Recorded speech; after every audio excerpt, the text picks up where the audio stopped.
بسم اللہ الرحمن الرحیم۔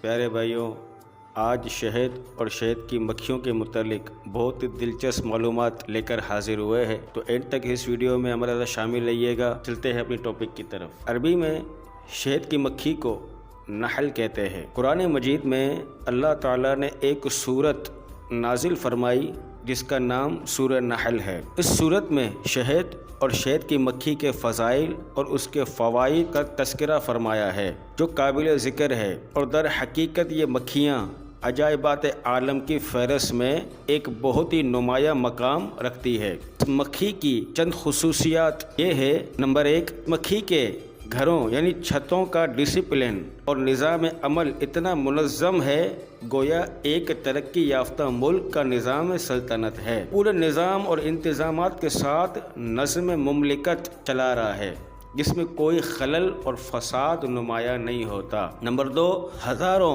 بلکہ لاکھوں کی تعداد میں یہ مکھیاں اس طرح رہتی ہے کہ ان کا ایک بادشاہ ہوتا ہے جو جسم اور قد میں تمام مکھیوں سے بڑا ہوتا ہے۔ تمام مکھیاں اسی کی قیادت میں سفر اور قیام کرتی ہے۔ اس بادشاہ کو یعصوب کہتے ہیں۔ نمبر 3، ان کا یعصوب یعنی بادشاہ ان مکھیوں کے لیے تقسیم کاری کرتا ہے اور سب کو اپنی اپنی ڈیوٹی پر لگا کر کام کرواتا ہے۔ چنانچہ کچھ مکھیاں مکان بناتی ہے جو سوراخوں کی شکل میں ہوتا ہے۔ یہ مکھیاں ان سوراخوں کو اتنی خوبصورتی اور یکسانیت کے ساتھ شکل دیتی ہے کہ گویا کسی ماہر انجینئر نے اپنی کاریگری کی مدد سے ان سوراخوں کو بنایا ہوتا ہے۔ سب کی شکل بالکل یکساں اور ایک جیسی، سب کی لمبائی، چوڑائی اور گہرائی بالکل برابر ہوتی ہے۔ نمبر 4، کچھ مکھیاں یعصوب یعنی بادشاہ کے حکم سے انڈے بچے پیدا کرنے کا کام انجام دیتی ہے۔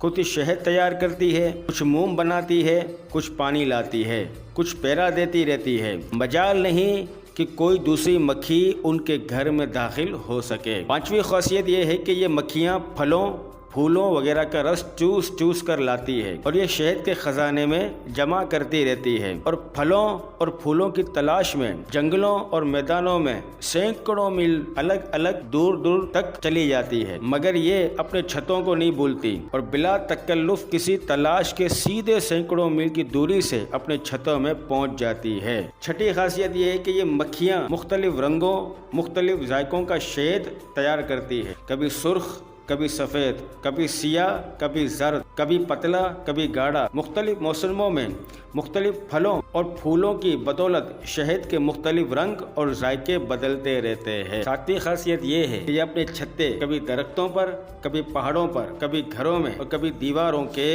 سوراخوں میں، کبھی زمین کے اندر بنایا کرتی ہے، اور ہر جگہ یکساں ڈسپلن اور نظام کے ساتھ ان کا کارخانہ چلتا رہتا ہے۔ 8ویں خاصیت یہ کہ نافرمان اور باغی مکھیوں کو ان کا یعصوب یعنی بادشاہ مناسب سزائیں بھی دیتا ہے، یہاں تک کہ بعض کو قتل بھی کروا دیتا ہے اور سب کو اپنے کنٹرول میں رکھتا ہے۔ کبھی کوئی شہد کی مکھی کسی نجاست پر نہیں بیٹھ سکتی، اور اگر کوئی کبھی بیٹھ جائے تو ان کا بادشاہ یعصوب ان کو سخت سزا دے کر چھتے سے نکال دیتا ہے۔ اب اس سے سبق کیا ملتا ہے؟ اس واقعے سے کیا سمجھ آیا کہ اللہ تعالیٰ نے شہد کو تمام بیماریوں کے لیے شفا فرمایا ہے۔ چنانچہ بعض امراض میں تنہا شہد سے شفا حاصل ہوتی ہے، اور بعض امراض میں شہد کے ساتھ دوسری دواؤں کو ملا کر بیماریوں کا علاج کرتے ہیں، جیسا کہ معجونوں اور جوارشوں اور طرح طرح کے شربتوں کے ذریعے تمام بیماریوں کا علاج کیا جاتا ہے، اور ان سب دواؤں میں شہد شامل کیا جاتا ہے۔